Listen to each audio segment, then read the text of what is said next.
Okay, brilliant. Let's get started. Hi, everyone. Thank you for joining us today and welcome to our Tax Documentation Changes 2021 webinar. We're delighted to be hosting you all and thank you for joining us for this event. For those of you who don't know me, I'm Abigail Hawthorne and I work as part of TAINA's marketing team, and it's so nice to meet everybody and hopefully we can do this in person again someday. Just some basic housekeeping. I know that when you entered the Zoom that you should have been reminded by Zoom, but just to reiterate in person, this session is being recorded and we'll be publishing the recording as well as the deck on our website after the webinar. So please give all your attention to the panel and to the session and don't worry about taking down any notes. We'd also love to hear your guys' feedback about the webinar. So if you take a few minutes after the webinar to answer a few quick questions, we'd really appreciate that. And as an added bonus, you'd be entered into a prize draw where the lucky winner would receive a $100 donation from TAINA to a charity of your choice. We'd also love to hear all your opinions and any questions you have for the panelists, so please do engage with us and feel free to share any of your questions in the Q&A section below. Also, if you have any technical difficulties, please put those in the chat section, which you should also be able to find at the bottom of your screen. We've also provided an email address there, which you can email us directly at. Okay, without further ado, I would love to introduce our wonderful expert panel who have heaps of tax and compliance experience between the three of them, and they will be sharing with you all the insights and learnings with a specific focus on the regulatory updates and tax documentation changes from this year. On the panel, we have Cyrus Daftari, Principal at KPMG, Tom Howgate, Director at Deloitte UK, and Rasheed Khan, Managing Director of TAINA US. I'll hand the mic over to you, Rasheed, to give us an introduction on why tax documentation is changing in 2021. Thank you, Abby, and I really appreciate all the help that you and Casey have put into getting this session together. Just wanted to, I know that many people have already attended the SIPMA conference as well as the Kaplan conference, but we wanted to take a different approach to how we're looking at the changes. And many of those conferences, they went into a lot of the technical details of what is changing. We wanted to take a broader view around policies, procedures, and operational impact to these changes. So the first thing we wanted to get into is, and I will turn it over to Tom to lead this session around changes from a CRS and AOI perspective. So this is where we see some expansion of the original common reporting rules. Tom? Thanks, Rasheed. So yes, as a brief introduction, my name is Tom Howgate. I'm a director within Deloitte based in London. And primarily I do focus on FATCA and CRS, as well as everything else operational tax that comes across my desk from time to time. As Rasheed said, what we're looking at today is really the continued expansion of the CRS itself. So I just thought I'd start off with some numbers which came out from the OECD report in relation to 2019, so a couple of years behind now. But basically in 2019, was an information exchange through the CRS of 84 million financial accounts with assets of over 10 trillion euros. And that was based on there being about 6,100 exchange agreements in place. At this point, we're actually at 7,400 bilateral exchange agreements that have been activated. So we're really only seeing the scale of the reporting under CRS to continue to expand in line with this. So the actual volume of reporting under CRS just continues to grow. But that's not it that we're seeing at the moment. We've also seen a general increase in transparency regulations over the past 5 years. From CRS, you've got the EU implementing what was CRS under DAC 2. They're now in draft of DAC 8, which is going to expand automatic exchange of information to cover certain crypto assets as well. And you have the OECD looking to incorporate new regimes such as TRACE to provide tax relief at source. So really, I think the point here is that the tax authorities' focuses are more and more on this information exchange as a way to help ensure people are paying the correct amounts of taxes. As it says here, they identified over 100 billion of additional tax revenue worldwide, which they will be trying to collect. And this, because of that, this area continues to grow. In fact, I think it was maybe earlier this year, again, I think it was the European Commission put out a report basically focusing on this uncollected tax as part of the plan for recovery from COVID.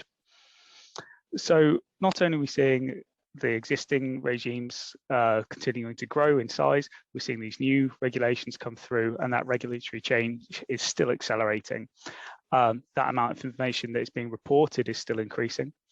And what we're seeing now is that tax authorities are moving their focus away from maybe assisting financial institutions from being able to report. This has been going for 6 years now, and they're now looking at what is actually being reported to them, and what we'll come on to here is what's not being reported to them as well. And because of this, it means that we're seeing industry step back and look at their processes from start to finish to ensure that the information they're reporting to the tax authorities is as accurate as possible based on proper due diligence, and that it can be evidenced if they ever receive any questions from the tax authorities. Tom, so quick question there, right? From an enforcement perspective, as you mentioned before, we're seeing more and more enforcement. In the first couple of years, there are a lot of ways you could get waiver from penalties. Are we seeing some of those go away?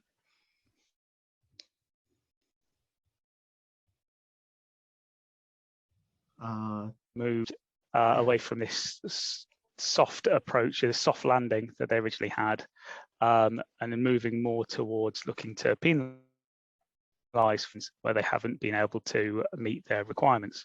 So you are definitely seeing this movement away from helping people. I mean, obviously tax authorities will still help people to actually report the information, but their aim here now is that they believe financial institutions should be able to do this, and they're looking to apply penalties, or what we'll come on to is actually carry out audits and reviews in certain countries to ensure that financial institutions are meeting their requirements.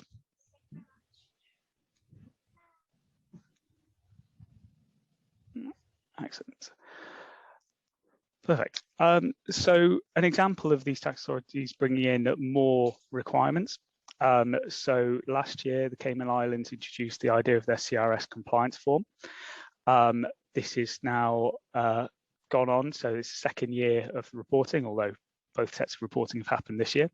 And we're seeing other countries come in line with this as well, such as Bermuda, which we'll come on to.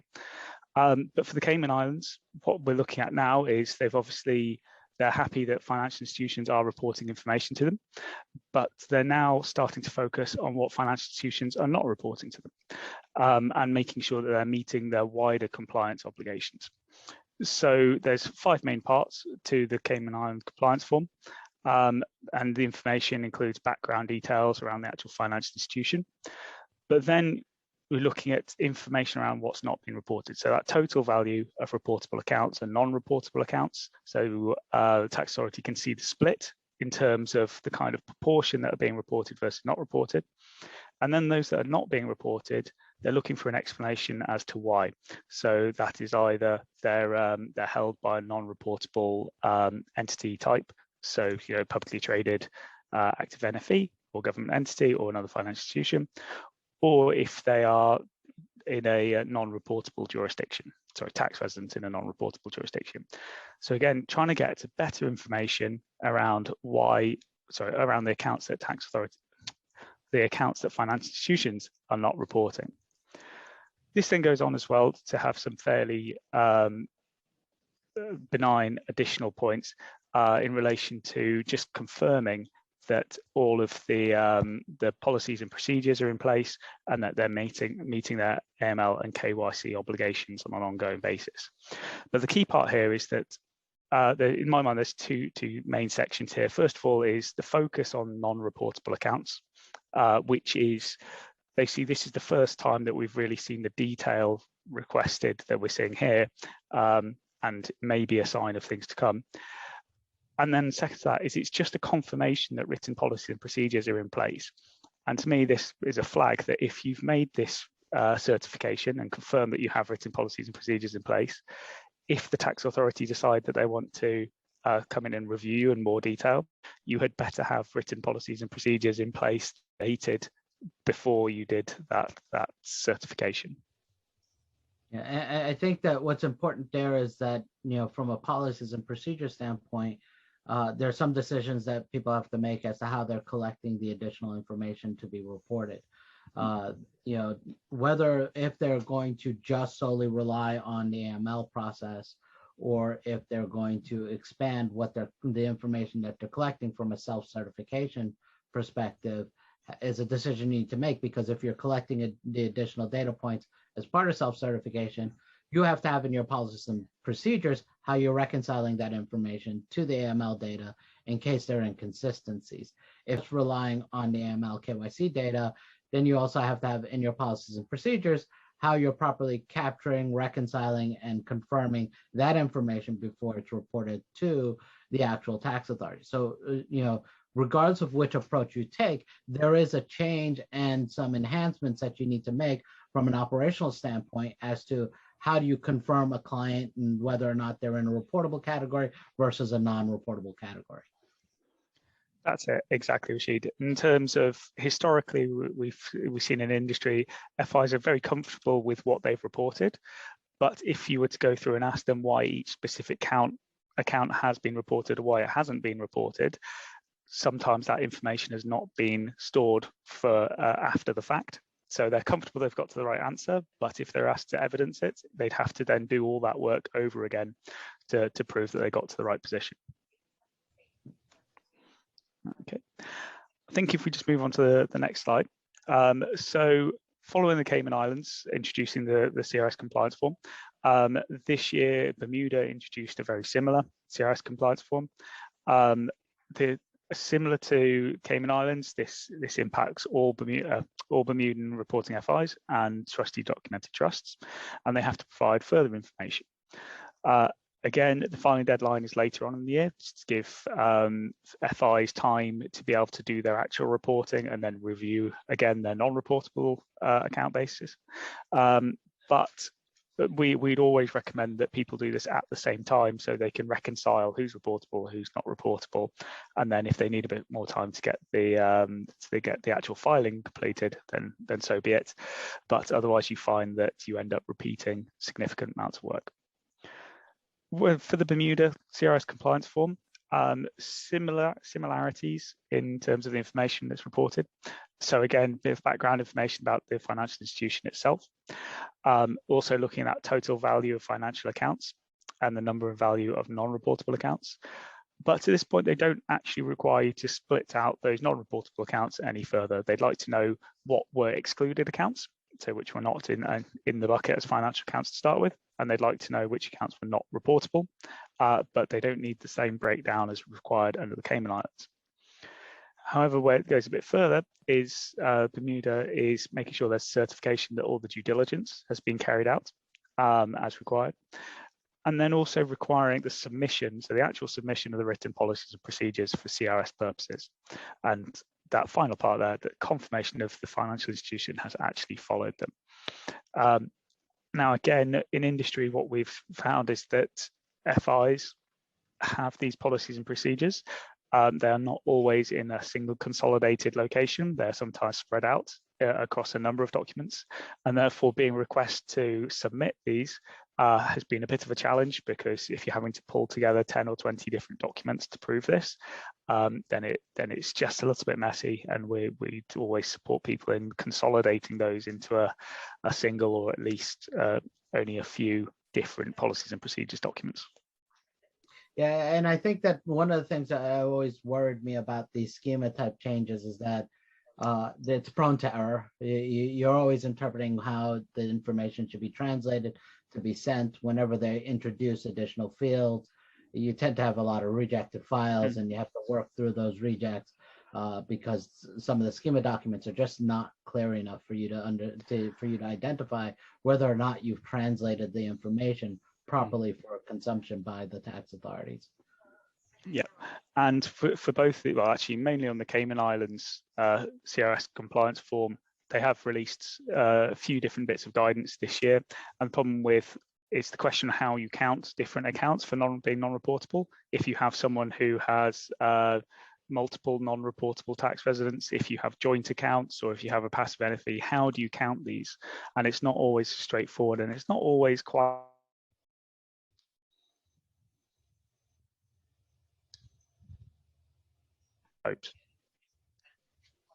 Sorry, Tom, I missed that last part. Can you just repeat the last sentence you said? Apologies, I think it might be my system breaking up. So I was just basically saying that the guidance in relation to what numbers are used to complete your CRS, the Cayman Islands CRS compliance form, is particularly in relation to things like NFEs and the controlling persons, joint account holders, and accounts with multiple non-reportable entities. It's not always straightforward, and unfortunately, it's not always aligned with the same approaches that's taken under the actual CRS reporting itself.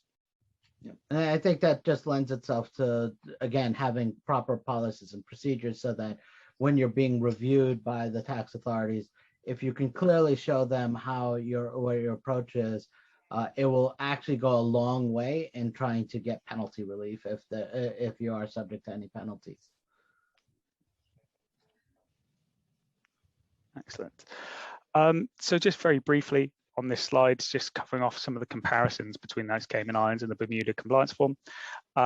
So reporting of excluded accounts. So from the Cayman Islands, you're only reporting actual financial accounts, but you then need to split that down into the different types of non-reportable account holders.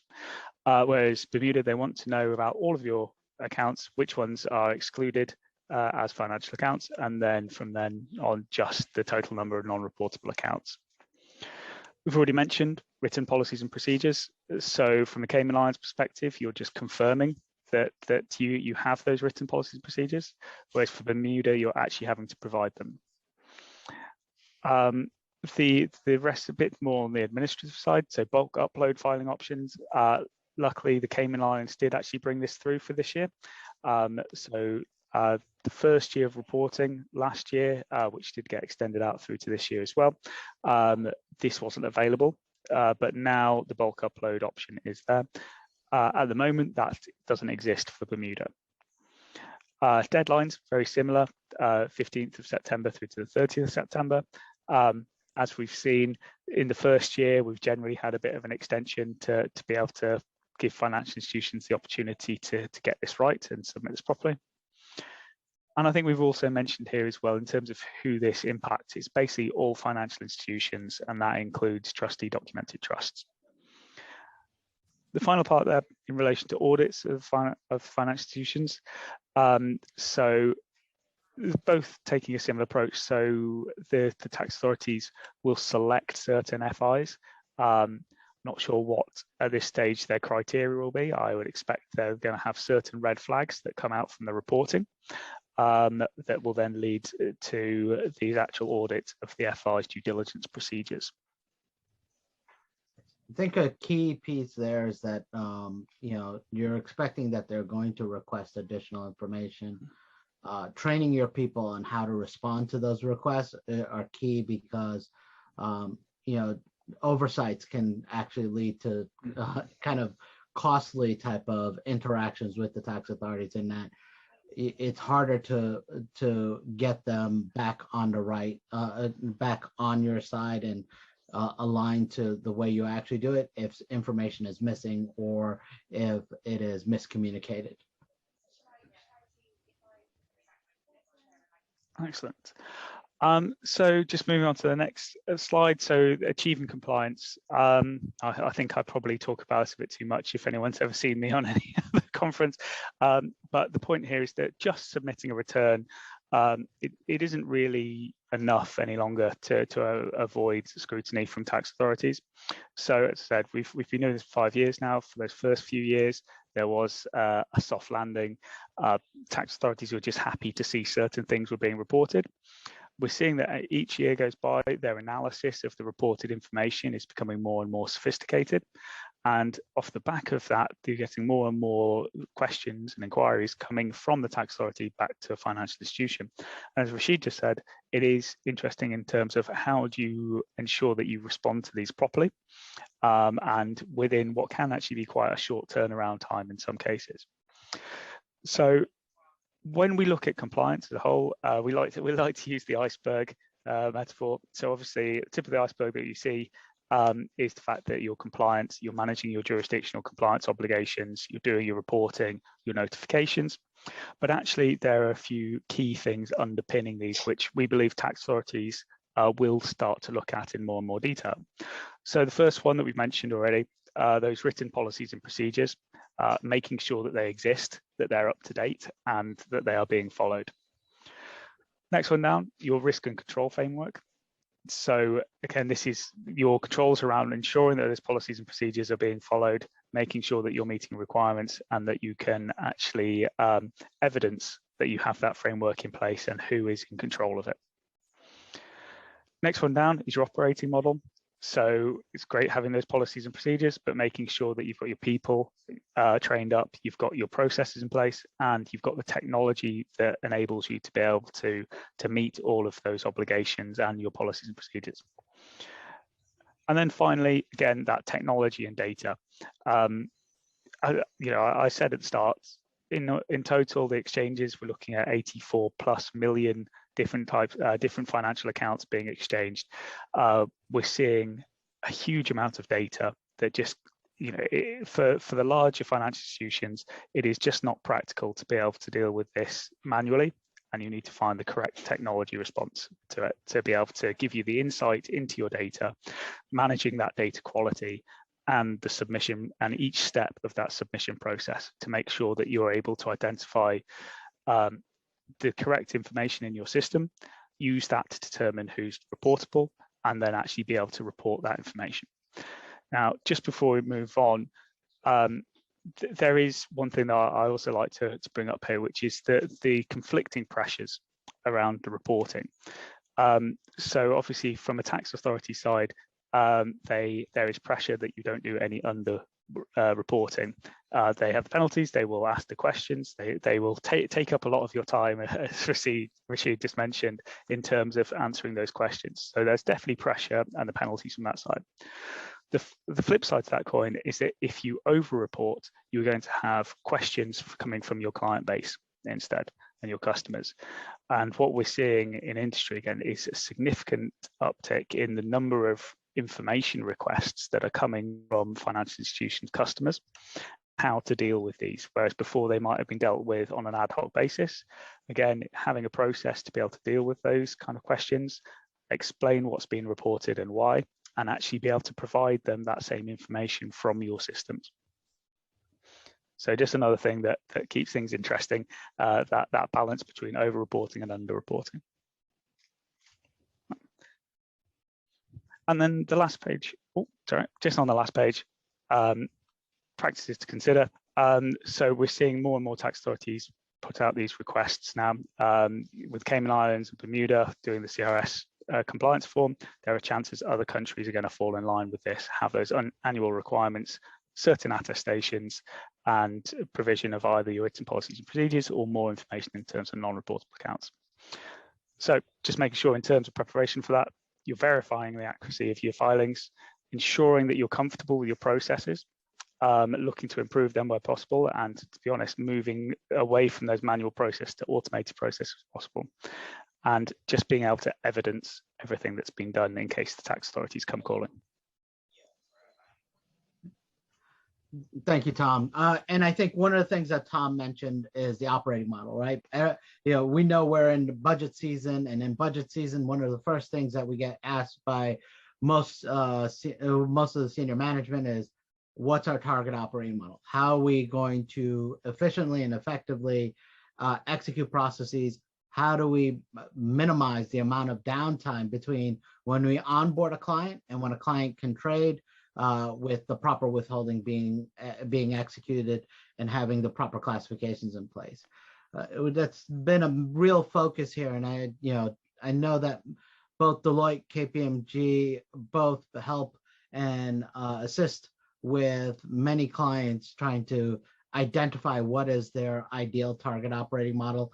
Are there places where they could introduce technology to help with alleviating some of the manual processes? And as we're going to get into some of the form updates, what you'll actually see is there are form changes that may start off as being manual just because they're new and they're immediate, but things that you may want to consider: how do I bring in process automation in order to minimize the amount of time it takes for us to get clients up and running? And with that, what we're going to do is we're not actually going to speak to every single point on these slides. Cyrus and I have talked about this with Tom, and what we'd like to do is present to you the high-level changes on the form, but really talk about some of the overall impact to firms as a result of the forms changing. And with that, Cyrus, do you want to lead us off? Sure. Yes. So one of the first changes that we've noted here is the capacity box is moved above the signature line. And I think from an operation perspective, we think that this is a better move. We'd often see people on the old form sign it and not tick that box, right? And then you had the issue of having to go back. So hopefully, on the one hand, it will be something that'll be deemed as a positive change. The flip side of it, of course, though, is we see scenarios where people who happen to be the individuals on line one who actually sign the form, but then they tick the box. And so, we've seen a lot of people question, would that impact the validity of the form? But, in our minds, that should be an inconsequential error. And I think one of the things, Cyrus, that we need to, or people need to consider, is that obviously for the new forms, the IRM has not been updated. So if someone is signing and they're not the named person at the top of the item, top of the form, if they check that box, our auditor is going to be looking for supporting evidence to confirm that that person who signed does in fact have capacity. We don't know whether or not a reviewer is going to ask for that up front. So, from a policies and procedures perspective, operations teams need to understand when that form comes in, that box is checked and they see that that it's a guardian, as an example. Do I have evidence that this is actually the guardian, or if it's executed by an attorney? Do I have a power of attorney at least to evidence that later on if asked, right? It's not very clear as to whether or not it's going to be asked. So you have to think about what are your policies and procedures around collecting and verifying that you have the right information on hand.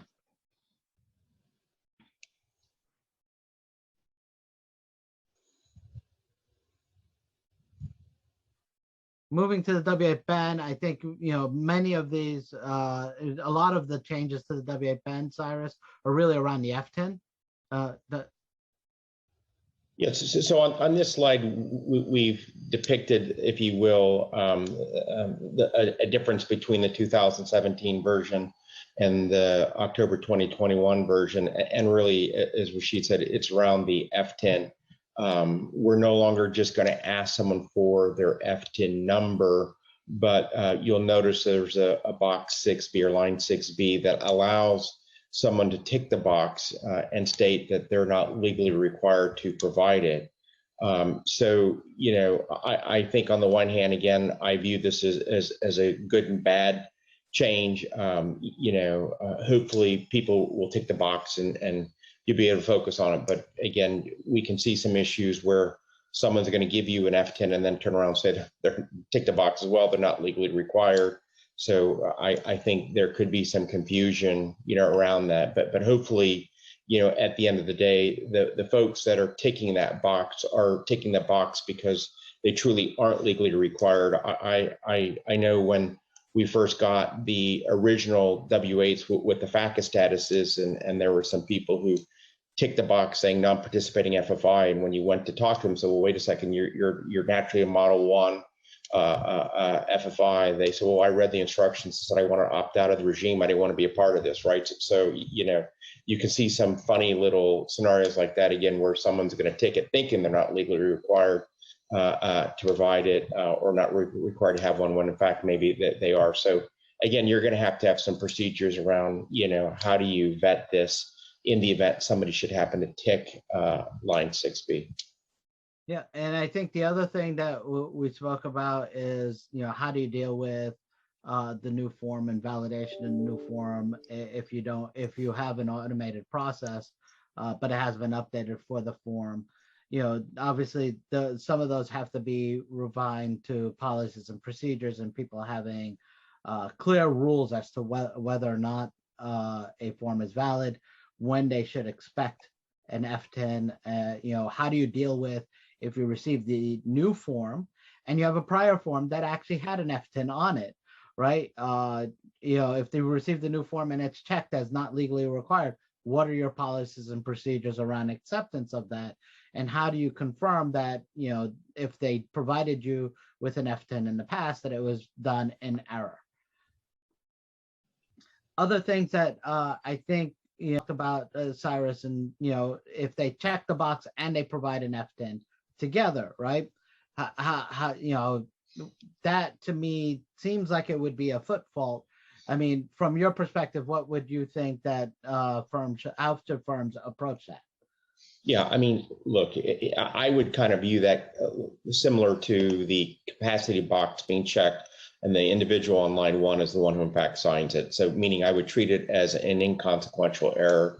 You know, I know foot fault was a word in the early days of W8s that we used, and the IRS had some issues with foot faults. But I would really treat this as a inconsequential error. I would not invalidate the tax form if somebody gave you an F10 and tick the box, right? But I think, as Rasheed indicated, the scrutiny should be where you don't have the F10 and then they tick the box, right? And if you have an F10 on file, maybe they gave it to you on the old form, what have you.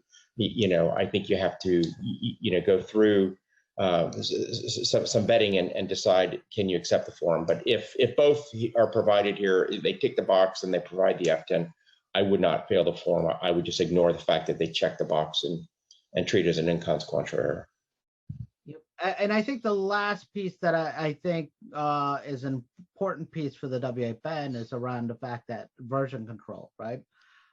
It's one of the few times where the IRS has issued a W8 ban because they've expanded the scope and remit of the W8 ban, in that the current version of W8 ban now covers for 1446F. If you hadn't previously been recording versions, which version of the form you've collected in the past, you now need to know that in order to identify for 2021 or before the grace period ends, did I collect a form that will allow me to leverage it for 1446 for publicly traded partnerships on a going forward basis? Or if they have a publicly traded partnership and I received the form in a prior version, do I need to collect a new version, right? You know, I remember in my old shop, we used to record that we had a W8 ban. We never really had to record which version of the form was in our systems, primarily because, you know, even though the form changed itself, the remit of the form and the scope of the income and treaties all remain the same. This is one of the few cases where, well, you can't draw that same parallel, right? The newer form covers more than the older form used to cover. Yeah, and I think, Rasheed, you're really opening up, you know, some of the operational challenges that people need to consider. I mean, first of all, if you still have a valid Form W8 ban, let's say that doesn't expire until 12/31/2022, you're good, right? You don't necessarily need to resolicit a new form. But of course, to the degree that you've got a 1446F payment in, let's say, June of 2022, the current form you have won't be valid for 1446F purposes. I mean, it's still going to be good for Chapter 3 purposes, good for Chapter 4 purposes, but you now have to go get a new form, right, in order to make sure that you're going to give them potentially a reduced rate of withholding with respect to 1446F. And then, of course, the challenge is what happens if you get an invalid form. I mean, I think in Rasheed's example, the way they used to operate was it was very absolute. If your account was documented, if you had a good form, if it wasn't documented, it wasn't. And one of the things that the new form does introduce, in my mind, from an operational perspective, is this headache in the sense that in the old days, if you will, currently, we still treat a form as being valid and treated eligible and invalid, right? That's kind of, if you will, the paradigm. But we now have to, we now really have a scenario where you could be valid for Chapter 3 purposes, but not for 1446F purposes, right? And so does that really fail the form? And on your books and records, how do you manage that? Because basically, I would still obviously treat that form as being valid for Chapter 3 purposes, for Chapter 4 purposes, but you're going to have processes in place to make sure that, to agree that you got 1446F, that you're not giving them a reduced, if you will, treaty benefit. And then, of course, I mean, we'll get into it with the Benny on some other challenges around, if you will, let's say PTPs and having multiple versions of the Form W8. But the point being here is you're going to have to track, if you will, potentially a new validation status that you didn't track. And then for those of you that have kind of universal accounts, meaning that you're using one W8 across different business lines, right? If your system shows that the account is documented or the form for that beneficial owner is documented, you're going to now potentially have to make sure that you can distinguish that it's good for Chapter 3, Chapter 4, but not necessarily, if you will, for 1446F. So if you're relying on that, across multiple business units, that, to the degree someone has a 1446 payment, that they're at least paying attention to what that validation status is. And I think that's a good one to lead us into the ECI changes, which are pretty much in line with with some of the changes that we saw before. But I think there are a couple here that are pretty interesting, especially around the split of the foreign government status. Cyrus, do you want to speak to that a little bit more? I think the one thing I do like about it is it better aligns to the way we had to report for governments, in that for the WEXP you had to split it anyway. So now having having that same split across all the forms actually makes it a little bit easier. Yeah, I think you definitely covered it. I mean, at the end of the day, in my mind, if you will, the delineation here, right, between a controlled entity of a foreign government versus an entity which is an integral part of the foreign government, it really, in my mind, helps make the reporting work, right? So in order to properly know how to treat it, I think the IRS has just broken this out in a way that will dovetail with the reporting and facilitate you having a cleaner set of codes from a reporting perspective. Yep. I think one of the biggest problems that I had previously was where you had a dual form requirement for the WEXP, and you also had a W8 Benny for the same government entity. A lot of times systems would see both forms, and sometimes they would map it because you're mapping at an account level.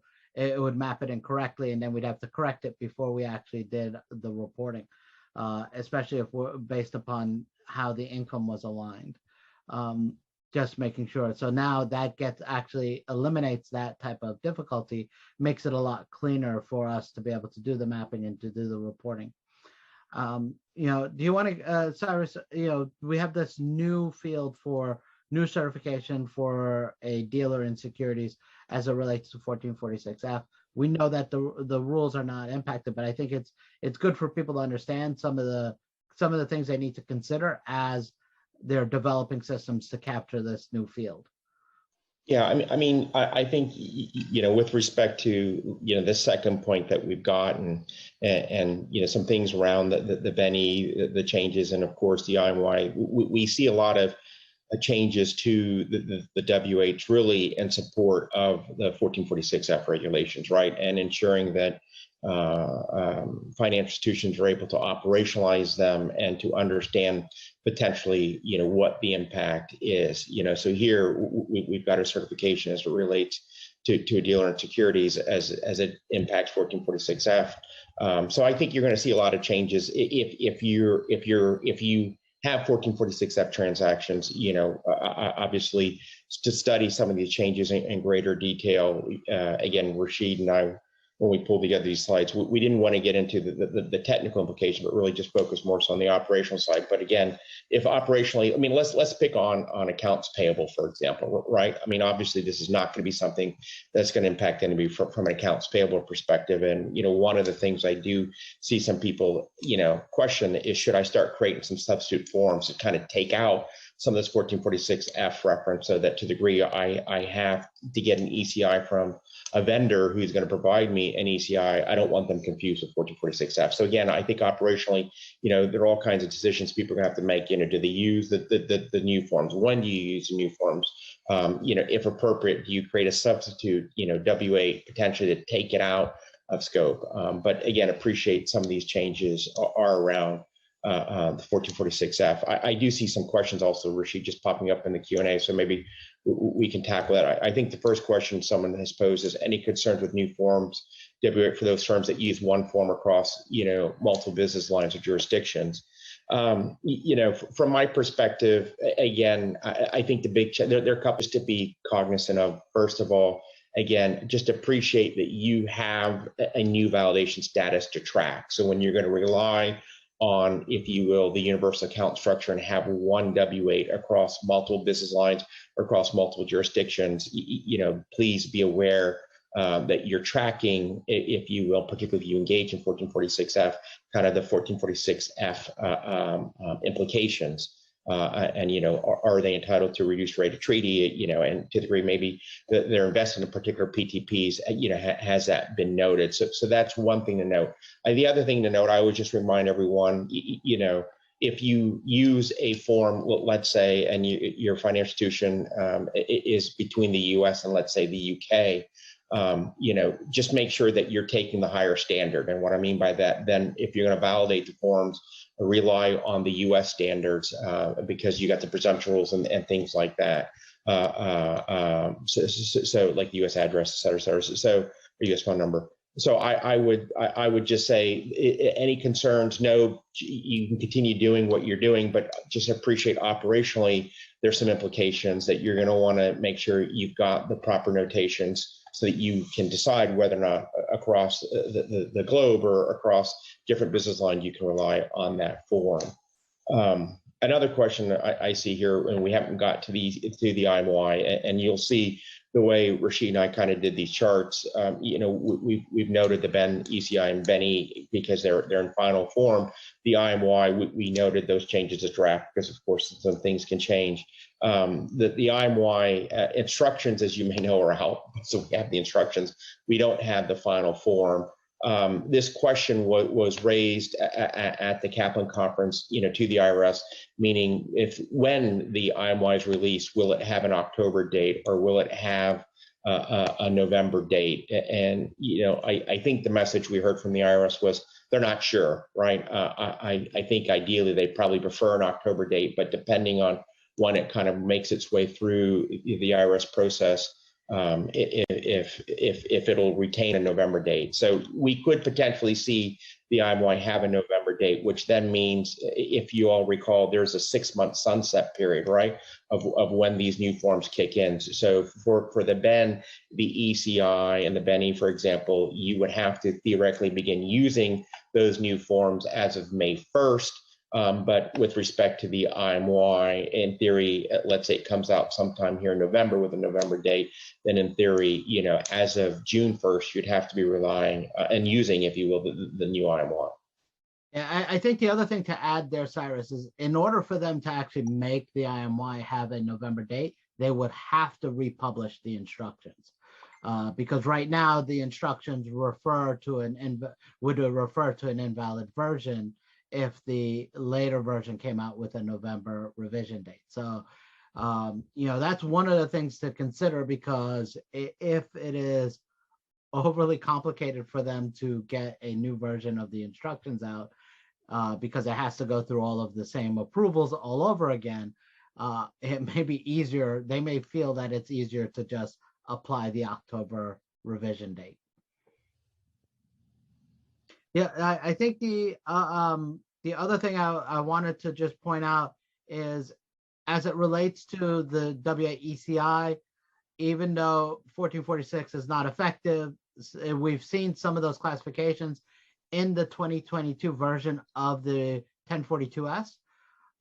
It is not clear as to whether or not you have to start using those classifications as part of 2022, as part of the 2022 reporting.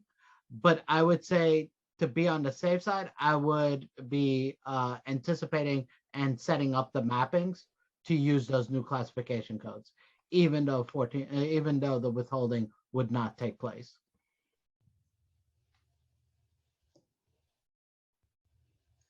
Just going to pass through the FTIN changes, because the FTIN changes are the same as the WA-BEN, not really much difference there.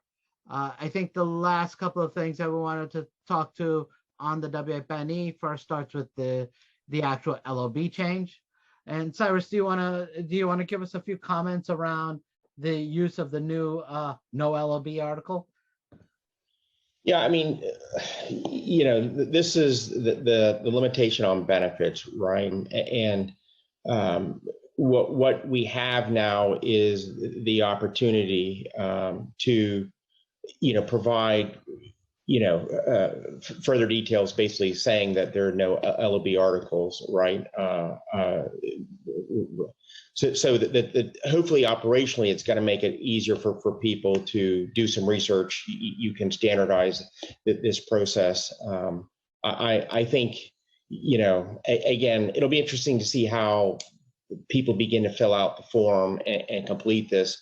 I think in some ways this should be viewed as a positive change, but I do think folks will potentially struggle with this. Particularly, I'm a little curious to see how this is going to play out in the accounts payable world, where people may not be as sophisticated as to, you know, the LOB implications and how to complete this. Yeah, I think early days, the one big thing that I saw here is that we saw some written in no LOB article in treaty, but when you go to table 4 of publication 515, we saw that, okay, there were LOB articles. It may not have been as it relates to that entity structure, but there were LOB articles, and you couldn't just say no LOB article as it relates to a particular classification that is already defined within the table. So you have to make sure that you are using those tables to cross-check and verify that this section is completed properly. For anybody who's not aware, they do revise those on a periodic basis. So you should always be making sure that you're downloading the most recent version of that table. I think the other thing is around where the capacity has moved from the WA-BEN-E. It used to be below the signature line. Now it's above the signature line, which is not in effect a major change from a validation perspective. But if you're using any type of software, you need to make sure the software can detect that box accordingly, based upon the change in location. Cyrus, you know, as it relates to the WA-BEN-E, you know, we know that the WA-BEN-E does have some 1446 implications as well. Similar to the WAECI, do you see people being able to create substitute forms of the WA-BEN-E if they don't think that they have clients that would ever be impacted by 1446? Yeah, I mean, keep in mind, you know, the IRS has always, you know, allowed for substitute W-8s, right? You have to follow the methodology, if you will, of what's outlined in the requester instructions. I mean, just take the spirit of this. I mean, if a financial institution really only has bank deposit interest, right? We know, for example, in let's say Texas or Miami, there are a lot of banks that's all they pay, right? So having all this if you will, complicated 1446F stuff, I can see someone trying to create a substitute W-8 for that purpose. I think for vendor payments, you definitely can create again, a substitute form for that purpose. Now where you're trying to use, if you will, this for, multiple accounts across different business lines, potentially globally, I'm be a little leery about that. Just the sense that if you do have a 1446F transaction and you haven't accounted for it is problematic. But in terms of just your general question, can someone create a substitute form to try to simplify some of the 1446 things to get it out? Yes, I think it's possible. It's just really going to be dependent on the business and is it something that they can do? But I would strongly encourage folks to make sure that they do pay attention to the request for instructions. And of course, the other thing I just caution people, we saw this in the early days. Unfortunately, we haven't seen a lot of changes. I mean, obviously, as you can see, for example, from this chart, we've got a change from July to 2021. So at least the current forms, W-8, have been in place for a while. But in the early days, when we saw, every couple of years, the W-8 changing, if you have a substitute W-8, you've got to pay attention to those changes, meaning you've got to update your substitute W-8 because the IRS may potentially make a change, like, for example, the LOB that you've got to account for, or for example, even the entity type that you may not have otherwise accounted for. Yeah, I think one of the things that we've noticed in creation of substitute forms is making sure your lines and your boxes have been adjusted accordingly. As we talk about the July version versus the October version, with the introduction of that new government controlled entity, you have 2 additional boxes. But in the W-8 EXP, now with the 2 additional boxes being at the top, you now eliminated one of the questions that were in the lower section. So you have to make sure that you have adjusted for those changes as well. I think the last thing that I would want to point out around the forms is just remember, if you're using a substitute form because you don't think that there are any 1446 implications to your clients, you should have a method for monitoring that there is no partnership income being paid or processed to any of those accounts where you've collected that income. One of the biggest problems that I saw or that we still face is that a lot of the vendors that are providing security classifications may or may not get it right when it comes to identifying a publicly traded partnership. So you may think that someone is in an equity-based instrument where that equity may be representative of partnership interest, and you're just not aware of it because you haven't received the right classification from your vendor. At any point in time that it gets flagged up that the character of the income may be either effectively connected income or maybe a distribution of partnership interest, you need to have a way of flagging that, knowing that you need to replace your substitute form with an actual form W-8. Yeah, and again, I just want to echo, Rasheed, what you said. Tracking what is really a PTP, I think, is something people are going to have to spend some time operationally on, right? Because to Rasheed's point, if you are investing in PTP and you haven't tracked it as such, that could be a problem. The other thing we should just probably mention is, we did hear at the Kaplan conference that the IRS said that if you're invested in a PTP and you're trying to make a treaty claim, you potentially have to identify every time you're in a PTP, right? And so that could also be very problematic, which might mean you've got to get that list updated continuously. And we're hoping that you can get a list as opposed to providing a new W-8 every time, kind of listing it out. So understand that operationally that there are some challenges around how you're going to make the PTP identification work and potentially tracking, what PTPs your customer may be invested in. And just jumping ahead, I know we had answered and we had covered a lot of the items that were already on the WIMY. We know that it's draft. We will be publishing this out to everyone so that they can see all the content that is there. I see additional question coming in. What additional way can we verify when the vendor slips up in identifying a PTP or a 1446F payment? You know, I hate to say this as an answer. It's just, you know, unfortunately, it's always going to be something you're going to see in hindsight, because either they're going to issue a qualified notice or a notice that identifies the character of the income that would be covered under 1446F. The only other way is if you're looking at the prospectuses of specific equity type of instruments that have certain type of identifiers. And, you know, unfortunately, not everyone has a team of people that can look at new instruments or look at instruments that are out there that they feel may have some 1446F implications. And those are unfortunately the only other ways to identify if a vendor doesn't tag something as a partnership, as a publicly traded partnership, where you're expecting it to be treated as such.